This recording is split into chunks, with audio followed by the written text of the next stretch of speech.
Welcome, Facebook family. Here we are on Friday, and we are tuning in for our online book club reading of Hatchet by Gary Paulsen.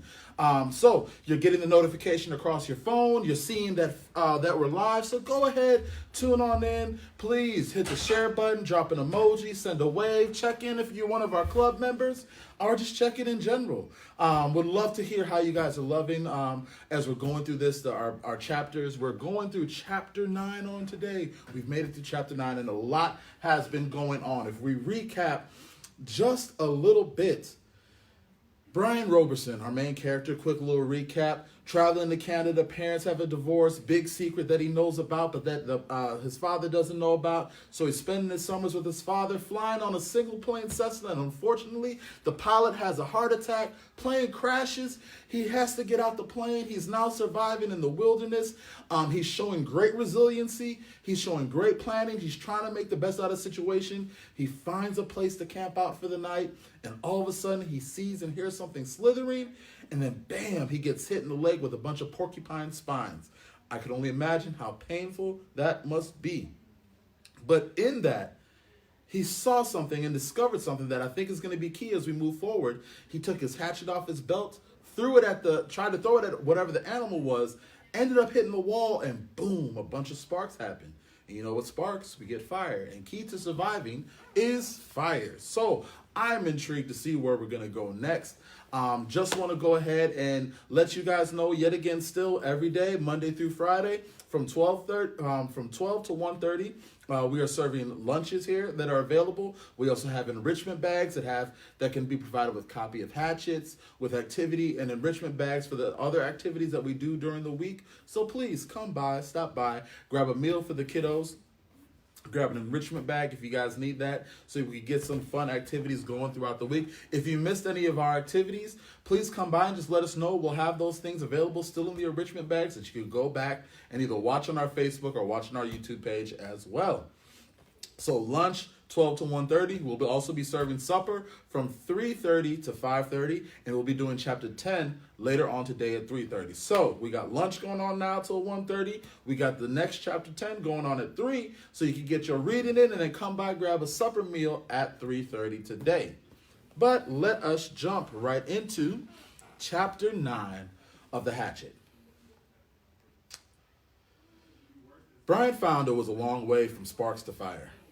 Clearly, there had to be something for the sparks to ignite, some kind of tinder or kindling. But what? He brought some dried grass in, tapped sparks into it, and watched them die. He tried small twigs, breaking them into little pieces, but that was worse than the grass.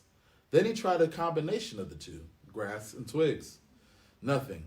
He had no trouble getting sparks, but the tiny bits of hot stone or metal, he couldn't tell which were which, just sputtered and died. He settled back on his haunches in exasperation, looking at the pitiful clump of grass and twigs. He needed something finer, something soft and fine and fluffy to catch the bits of fire. Shredded paper would be nice, but he had no paper. So close, he said aloud, so close. He put the hatchet back in his belt and went out of the shelter, limping on his sore leg. There had to be something. Had to be. Man had fire. There had been fire for thousands, millions of years. There had to be a way. He dug in his pockets and found the $20 bill in his wallet. Paper. Worthless paper out here, but if he could get a fire going. He ripped the 20 into tiny pieces, made a pile of the pieces, hit the sparks into them, and nothing happened. They just wouldn't take the sparks. But there had to be a way, some way to do it. Not 20 feet to his right, leaning out over the water, were birches. And he stood looking at them for a full half-minute before they registered on his mind. They were beautiful white with bark like clean, slightly speckled paper. Paper! He moved to the trees where the bark was peeling from the trunks and lifted in the tiny tendrils, almost fluffs. Brian plucked some of them loose, rolled them in his fingers. They seemed flammable, dry and nearly powdery.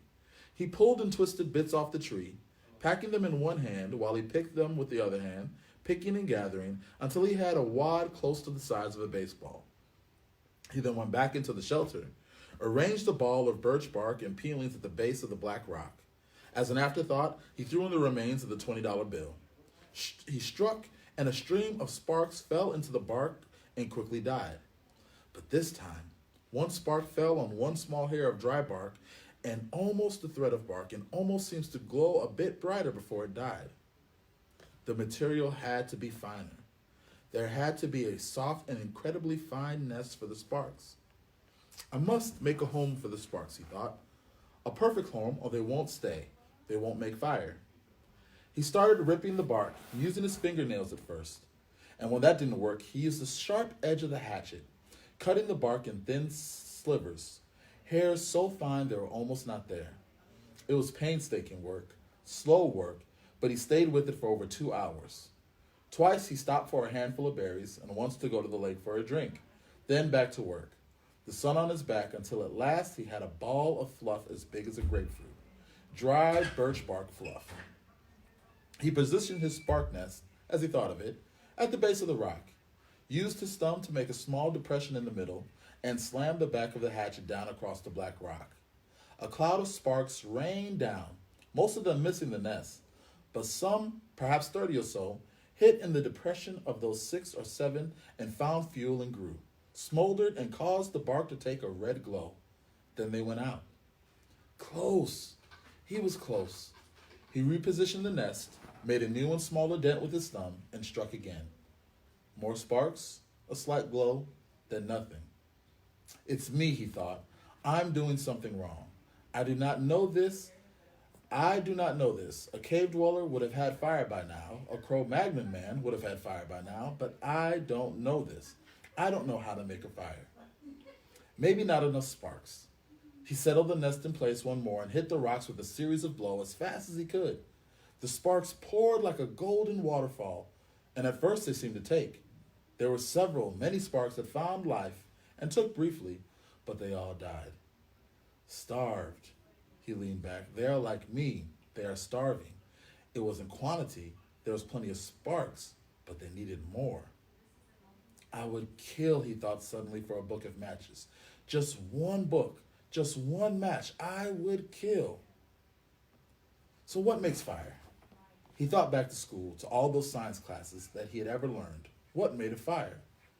Did a teacher ever stand up there and say, this is what makes a fire? He shook his head and tried to focus his thoughts. What did it take? You have to have fuel, he thought. And he had that. The bark was fuel. Oxygen. There had to be air. He needed to add air. He had to fan on it, blow on it. He made the nest again, held the hatchet backward, tensed, and struck 4 quick blows. Sparks came down, and he leaned forward as fast as he could and blew. Too hard. There was a bright, almost intense glow, and then it was gone. He had blown it out. Another set of strikes. More sparks. He leaned and blew, but gently this time, holding back and aiming the stream of air from his mouth to hit the brightest spot. 5 or 6 sparks had fallen in a tight mass of the bark here, and Brian centered his efforts there. The sparks grew with his gentle breath. The red glow moved from the sparks themselves into the bark, moved and grew and became worms, glowing red worms that crawled up the bark hairs and caught other threads of bark and grew until there was a pocket of red as big as a quarter, a glowing red coal of heat. When he ran out of breath and paused to inhale, the red ball suddenly burst into flame. Fire, he yelled. I've got fire. I've got it. I've got it. I've got it. But the flames were thick and oily and burning fast, consuming the ball of bark as fast as if it were gasoline. He needed to feed the flames, keep them going. Working as fast as he could, he carefully placed the dried grass and wood pieces on top of the bark and was gratified to see them take. But they would go fast. He needed more. He cannot let the flames go out. He ran from the shelter to the dyed pines and started breaking off the low, dead, small limbs. He threw these in the shelter, went back for more, threw those in, squatted to break and feed the hungry flames. When the small wood was going well, he went out and found larger wood, and did not relax until that was glowing. He leaned back against the wood brace of the door opening and smiled. I have a friend now, he thought. I have a friend now. A hungry friend, but a good friend. I have a friend named Fire. Hello, Fire. The curve of the rock made an almost perfect drawing flame that carried the smoke up through the cracks of the roof but held the heat. If he kept the fire small, it would be perfect and would keep anything like a porcupine from coming through the door again. A friend and a guard, he thought. So much from a little spark. A friend and a guard from a tiny spark. He looked around and wished he had somebody to tell this thing to show this thing that he had done. But there was nobody. Nobody but trees and the sun and the breeze in the lake. Nobody. And he thought, rolling thoughts, with smoke curling up over his head and a smile still half on his face, he thought, I wonder what they're doing now. I wonder what my father is doing. I wonder what my mother is doing now. I wonder if she's with him. Woo! I love this book. These chapters are so short but intense and packed with so much good nuggets. Here we have. Can you imagine the excitement that he has as he's working through? But yet again, resiliency is going to be our word for this book. He's faced with an adverse situation. He can't make fire, and he's going through it, trying to figure out, but he doesn't give up. He doesn't quit. He goes back in his mind. He says, okay, hey, how can I do this? How can I make this better? I think this is the trait that we all need to hold strong to. Whenever we face problems, we need to stop, take a break. Don't let our problems consume us or overwhelm us, but find a way to work through that, be resilient, and see if we can achieve success. And just simply don't give up. So, chapter 9 ended there. He got the fire, but yet again, he's now consumed back with his thoughts of his mother and his father and this unknown man. And so, we got to figure out what's happening. What's he going to do with the fire? He has a fire now, so he has warmth. Is he going to be able to cook food? Who knows? Is he going to be able to keep the fire going? All these questions we have to find out. So please tune in with us at 3 o'clock this afternoon as we're going to go into chapter 10. And I can't wait to see you there. Don't forget, we're serving lunches now from 12 to 1:30, and we'll be serving supper from 3:30 to 5:30. And I hope to see you soon later at 3 o'clock. Peace.